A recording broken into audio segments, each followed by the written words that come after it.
Birmingham, Alabama. Wave elections happen when parties win where they aren't supposed to, and there's no place more forbidden to Democrats than Alabama. The race between Republican Roy Moore and Democrat Doug Jones was quirky, to say the least, but Jones's victory nonetheless falls on a well-established trend line that points to a major rebuke of President Donald Trump in next year's midterm elections, and potentially the 2020 presidential race beyond that. For all of Trump's popularity with the base, the countervailing repulsion by the rest of the population drives numbers that help the Democrats, said Republican strategist Rick Wilson, a Trump critic. If it can happen in Alabama, maybe it can happen in places like Texas or Georgia, Democrats crowed and Republicans worried Wednesday. And maybe, just maybe, Democrats can pull off the ultimate inside straight and take back Congress in 2018. I think we will win the House of Representatives. I think we will the U.S. Senate, said Democratic National Committee Chairman Tom Perez, giving voice to a thought that Democrats only dared whisper about a few days ago. Alabama's not an outlier, it's a trend. That's still a long shot, but the Alabama result was another data point suggesting the people who protested Trump's inauguration and tell pollsters they don't like the president will come out to vote, too. This campaign has given a lot of people a reason to believe, Jones said Wednesday in a post-election press conference. Things might be a long shot, but it's possible. With Jones putting them one seat closer to taking the Senate, Democrats are eyeing not only Arizona and Nevada, but bigger reaches in Texas and Tennessee, where former Governor Phil Bredesen recently jumped in the race. What happened in Alabama means that Texas is more possible, Rep. Beto O'Rourke, Democrat Texas, who is running an uphill battle against Republican Senator Ted Cruz, told NBC News. It all shows the set of conditions are right.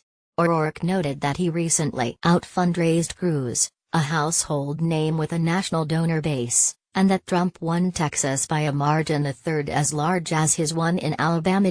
There is no path back to power for Democrats that ignores the South. And Democrats are also looking at governors' races in some of the reddest states in the country, Georgia, South Carolina, Oklahoma, Tennessee, Kansas and even Alabama, where Republican Governor Kay Ivey suffered some collateral damage from Moore.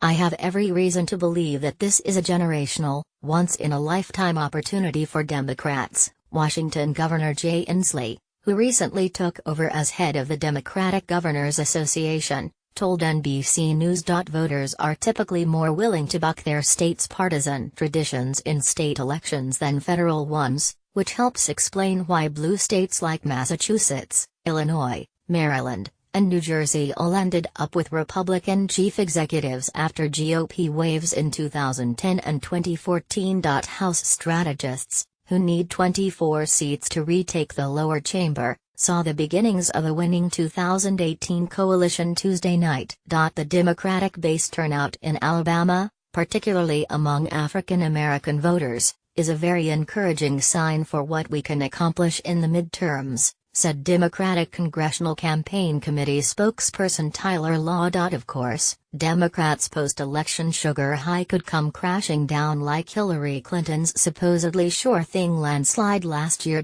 Republicans, both in private and public, say their defenses will hold. This isn't a rebuke of conservative values or agendas, this was a rebuke of a candidate, said Senator Cory Gardner, Republican Colorado, the chairman of Senate Republicans' campaign arm. Democrats still face a terrible map in the Senate, which has them defending 10 seats next year in states Trump won, while Republicans have to protect just one in a state Clinton won.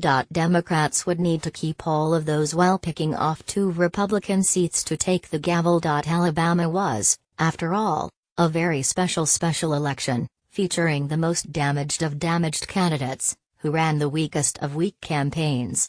Moore even skipped the last weekend of campaigning to attend a football game out of state. It may show nothing more than Alabamans didn't want someone who dated 14-year-old girls, as Senator Ron Johnson, Republican Wisconsin told reporters. But what Republicans should worry about, said former Republican National Committee Chairman Michael Steele, is that Jones's election looked so much like the dozens of other contests this year in which Democrats surpassed their historic performance.